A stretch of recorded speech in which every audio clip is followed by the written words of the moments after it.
Welcome to the Connection Podcast. I am Lauren Dry, also known as the Connection Catalyst. Connection and this podcast for me is personal. As a driven professional, I found myself an expert in all things work and business, but it was at home that I really needed clarity and ease. After finally finding it one marriage breakdown and one marriage reset later, and finally discovering what really works to have connection in modern relationships, using science, simplicity and soul, our signature program, Rise into Regulation, was born. That's giving so many others in modern, driven relationships back clarity and ease for good. On the podcast today, we're going to dive deep together on all things relationships, business, identity, and leadership. And clarity and ease is at the heart of it all. And we are so happy to be with you so that you can have what you need in connection, mind, body, and soul too. Hello.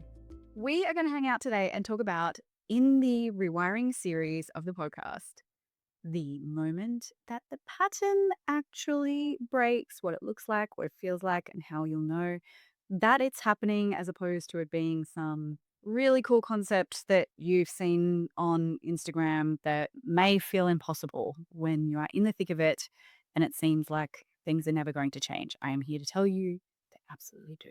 They absolutely can. I know because I lived it. And I get to help people do it every single day. It is the joy and the blessing of my life. So I'm going to start off today by sharing with you a moment in my marriage that really stands out as probably the proudest moment that I can think of. And it's not actually the day that we had our anniversary photos together in my wedding dress on our 10-year wedding anniversary, when really we should have been co-parenting by that stage. That was the plan. That was the road that we were on. It also wasn't the day on my 40th birthday party where my husband, the the textbook avoidant that he is, actually organized and hosted and planned my 40th birthday party for me. What a guy. Instead of really being the co-parent and watching the kids while I had to do all of that for myself. That was the trajectory that we were on. That was what I expected from our relationship before then. The proudest moment of our marriage is actually a moment that happened in our kitchen. And it was during a fight about the bins of all things. But of course, we all know it's never about the bins. And I had this really clear moment of realizing that I could be the person that I wanted to be. And I could have the relationship that I really needed, but not because of just the person that I chose. I didn't have him on a pedestal or any other person on a pedestal, but I could only be happy with this specific type of person, this magical unicorn who was going to sweep me off my feet. But I could be truly happy because I had broken the pattern. And it was a pattern that had been broken and that I could experience not just in the good moments, the sunshine and the rainbows where your partner is showing up and doing these cool things for you, or being incredibly kind, or being incredibly supportive when you need them to.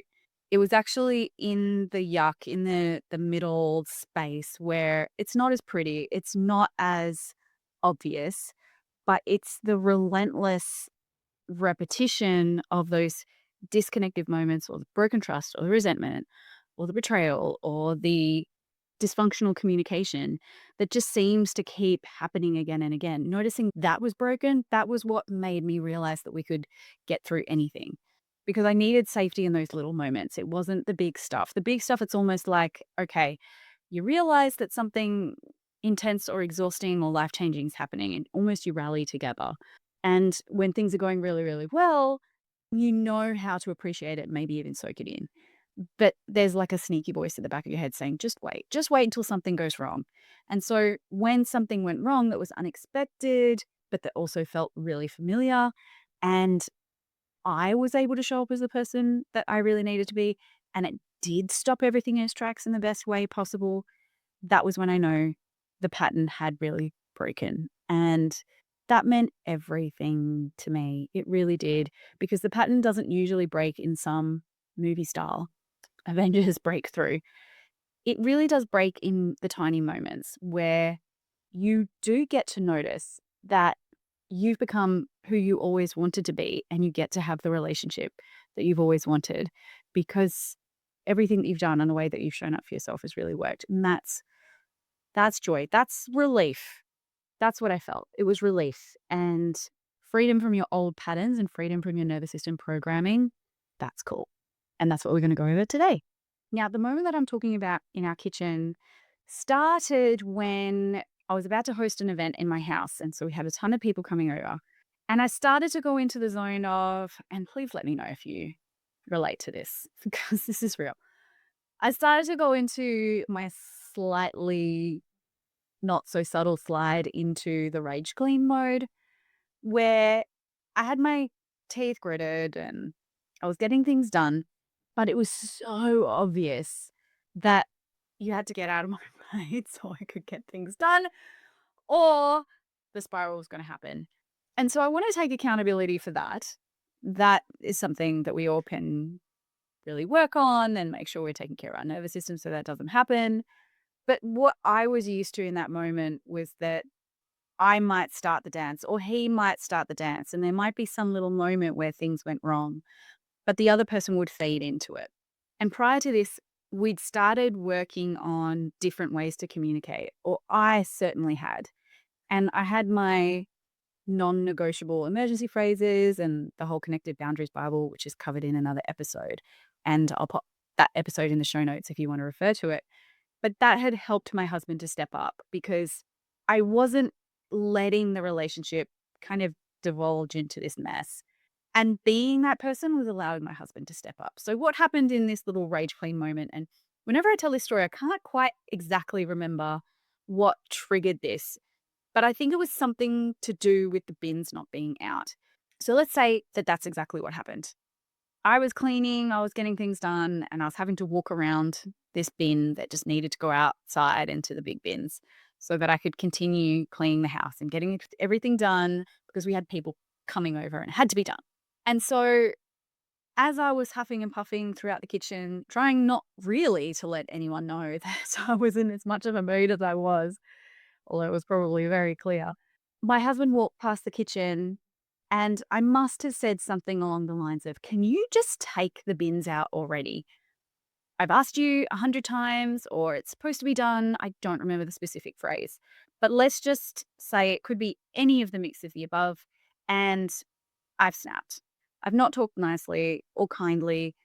Firmly, yes. Assertively, yes, but not in alignment with my communication values, which is clear and kind at the same time, and secure, because we don't need to be doormats in order to get what we need. So I'd slipped. I'd slipped in some of my communication values because my nervous system was telling me that people coming over was the equivalent of a tiger chasing me. That's fine. But the old pattern used to be my husband joining in. So saying something along the lines of either, "Yeah, well, you didn't do this," and then defensiveness would start, or "You can't talk to me like that," or "What is your problem?" You know what I mean? So just down the slide we would go, and it would be this competition of who can get to the bottom first. But what he said to me instead, which I really respect and appreciate, is an emergency phrase. And the emergency phrase is something that we agreed on multiple times when we were actually regulated. Did it work every time? Not necessarily, and I'm going to show you why in a second. But it is such a beautiful thing to start exploring in your relationship when your nervous system feels really aligned and feels really safe with it, because it is like an emergency button that you push when you know things are starting to slide. And there are different types of emergency phrases. This is one that you would just call the emergency phrase, red button, stop. Now, our emergency phrase, the red button one, what it sounds like is meant to be, we don't talk to each other like that. So it's a hard stop at level 1 of the Connected Boundaries Bible, which is trademarked in Rise. But what that means is you do not pass go, you do not collect $200. This is holding a boundary for the relationship. We don't talk to each other like that. Now, I will say, give yourself some grace with this.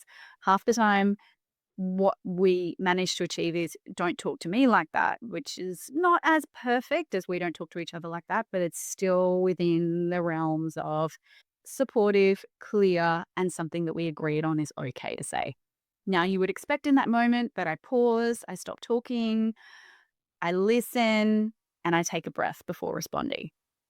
In this moment, I was very dysregulated, and I again take full responsibility for joining in the cycle here. But instead of pausing and listening to him when he said, "Don't talk to me like that," what I did was I doubled down. "Well, if you had taken out the bins, then I wouldn't be talking like this," or something along those lines. And again, this was a perfect opportunity for my husband to join in. Did he join in? Actually, what he did is he doubled down on our agreement, which is we use our emergency phrases. He had every right, well, right is a debatable word, but according to our patterns, he had every right to join in and double down on contributing to the dysfunctional communication. But because I had been using it so much, and because I had been modeling that this is an emergency phrase that actually works, and I don't join in and continue on the dynamic, he felt safety in his nervous system that it would work. So the second time around when he said it and he didn't respond to my, let's say, dysregulation, what happened is that I genuinely felt an emergency stop in my body. And it wasn't because I wanted to please him. It wasn't in the interests of the relationship. It was in the interests of the agreement that I made with myself. And that agreement that I made with myself was that I do talk clearly, I do talk kindly, and I don't abandon myself even in moments of dysregulation and conflict. And so, what that allowed me to do was reach for that agreement that I'd made with myself, reach for that trust that I had with myself, and pause. I know that they say that there's power in the pause, but we need to understand what that tastes like, what that feels like. And for me, that was reaching for the wiring that I had established in all those moments where I was regulated and I had the capacity. And there was almost like a first step that I could touch. And so in that moment, when he used that emergency phrase, again, it was the first time that he'd done that instead of joining in.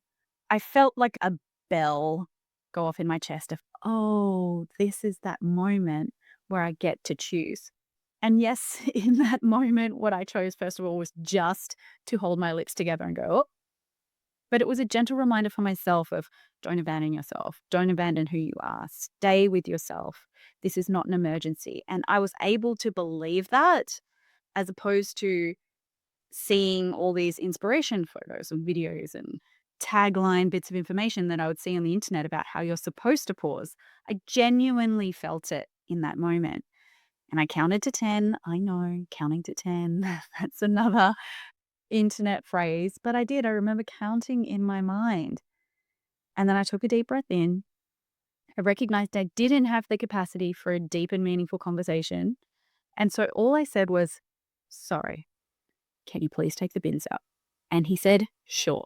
And that was it. That was the entirety of a conversation in the beginning of a spiral that would normally last 4 weeks at its worst because it would escalate and the defensiveness would come in and all of the toxic communication styles or the reasons for us to revert back to our old protective patterns. But in this moment, we both each chose to show up as our regulated selves. And yes, I'd been able to do it when perhaps he was behaving badly in the past and I wasn't as activated and it felt a little bit easier. But in this moment, I was able to show up for myself even when I wasn't at my best. And that was new and groundbreaking for me because I hadn't felt that sense of trust with myself before. So that was the very first moment of, oh, wow, I can do this. I can apologize without it feeling like swallowing razor blades. I can pause and put a pin in it and not feel like this is an emergency. And if this is something that I feel like really does need to be addressed in the right way, I have the capacity to take a breath and revisit it later when it's appropriate. That felt really cool because that's not something I felt like was possible in our marriage before. Because it wasn't the big things that broke us, it was those moments that felt so impossible to come back from or repair in the moment. So, what I learned in that moment, most importantly, is that the science works. So, neurons that fire together, they wire together. And that moment that I had in the kitchen didn't happen just randomly because I'd learned about it or read about it in a book or spent countless hours rehashing every wrong conversation that we'd ever had.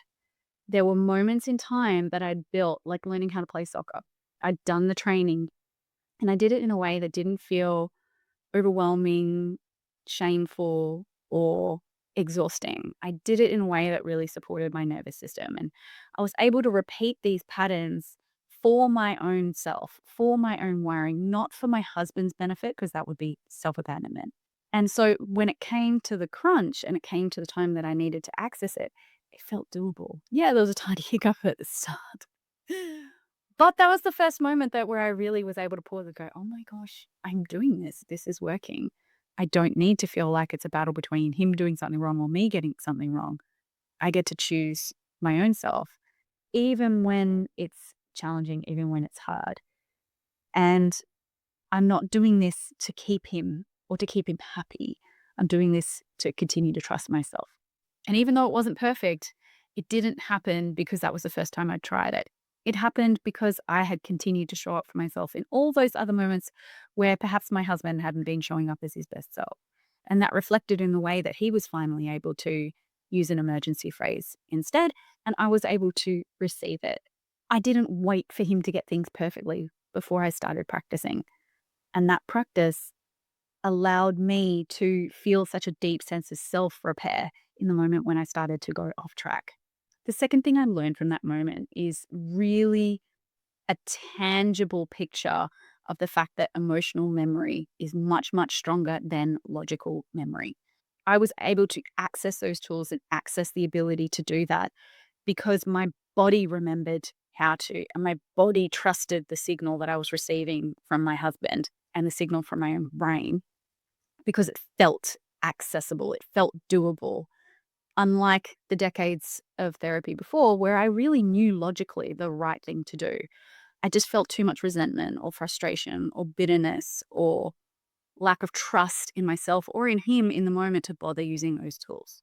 The thing is, the amygdala, those almond little mini organs in the base of your brain, they store emotionally charged experiences much faster than those cool, useful, interesting facts about what you should and shouldn't do in an emotionally charged moment, which is why one really terrible experience or one fight or one bad conversation can override 20 different logical conversations where there's no emotional connection, where you're rehashing something that happened in the past, but you don't feel a connection to it in the moment. The third lesson that I took away from that moment is that new patterns really require consistency more than intensity. All those moments beforehand where I had used an emergency phrase or shown up as my best self when perhaps my husband maybe didn't deserve it or didn't appreciate it. Because I was engaging in those steps for me to be able to trust myself and I engaged with it regularly, whether it was in a season of hope for my marriage or I'd already given up and I just was doing this for the benefit of co-parenting. That consistency created a doorway that I was able to access when in the past it would have felt impossible because small repeated safety experiences matter much more than one big breakthrough on a retreat or when things are going perfectly. When you have a consistent framework around what to say, how to regulate your nervous system, and what a true breakthrough looks like where you are repairing your relationship with your parts and your protective behaviors, what happens is that that builds new neural pathways that become accessible no matter when you need them. And so even if you're in a situation where you don't want to send that essay over text message, or you want to stay present in the moment to problem solve things and work it out in a way that's actually going to serve you and your needs instead of shutting down and maybe stonewalling, or having the ability to say, I don't have the capacity for this right now. Can we redo this conversation after dinner instead of attacking or just shutting everything down or maybe even blowing things up or pausing before being sarcastic, creating room for repair instead of escalating things, or letting your other half help, even if you have the right way of doing things, or not feeling like a distress cycle is needed in order for the intensity to reiterate how important something is to you. All of these moments are what becomes possible, probable, and doable when the intention of the work has been to build trust back for your own self. And that's what I experienced. That was the moment for me where I realized the pattern had broken. Not because it was some big, massive event or huge positive milestone, but because in that little moment that in the past might have felt out of control or the start of something bigger, it was that micro choice where I got to say to myself, oh, I don't need to do this. I don't need to go down that path. And God, it was so wonderful to see my husband show up like that. I didn't think he had it in him. Sorry, Morgan. I love you, honey, and I'm so proud of you. And he did it, but that was because I didn't abandon myself first. Now, we've covered some of the tools that are really going to help you with this in the 3-step framework of episode 1 of this mini series inside the Connection podcast. But if you want to know more about how this is going to happen in the moment as well, and how you can practice in those little tiny moments where you're trying to build trust for yourself, it looks like, first of all, notice or even positively ignite micro triggers during the day. That doesn't mean start a fight with your partner, but it could be something like, okay, I know at work I feel really activated before a meeting, or when there's a deadline coming up, or when I tell my son to put his shoes on. Having that awareness that this trigger is going to come up and preparing for it. Next is experimenting with that pause. Do you have the capacity to do that? If not, go back to episode 1 of this rewiring series and see if there's any of the tools in there that may be missing from your skill set, and see how you can go a little bit deeper to start practicing that in the moments in between. In down regulation, where your ability to problem solve and create new neural pathways is so vastly greater. That pause, that next step, and that interruption in between the feeling and the reaction, that's where the mastery is. So yes, there's power in the pause, but that doesn't happen in the moment. It happens in the background and in the wiring that you're building outside of the moment. Next, choose regulation. So after the pause, it's having that discernment in your body of, do I have the capacity to navigate this right now? And in the values framework, it's asking yourself, do I need to educate, redirect, or release?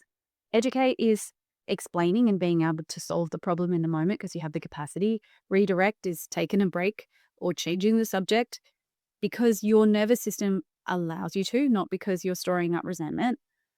And release is allowing your body and your nervous system to the opportunity to step back from the conflict in a way that still gives you room and the opportunity to come back. Okay. The difference between the release option and stonewalling is the release option always asks of us to have a bridge. So we say, I'll be back in 10, or let's say it's a family member, I'll see you tomorrow for dinner. That little bridge that we're putting in place, when we're the ones to cross it back over again, we're creating that moment of trust for ourselves that we are not part of the cycle at all. And if we are using that release, we're using that time intentionally. We're doing our somatics, we're doing our regulation, we're checking in with what our feelings and our needs are and honoring them really, really well. And not just our protective feelings and needs, but our nourishing, deep core ones. So in the pattern break formula, we've covered trigger, pause, and regulation. And then the next step is a new response. So in the past, what I used to do in the moment in that kitchen is join in the chaos and continue to snap, or just completely emotionally dissociate and shut down because it's not possible to process in that moment, which would only store up the frustration and the resentment or the defensiveness or the dysfunctional communication for later. What we postpone, we prolong.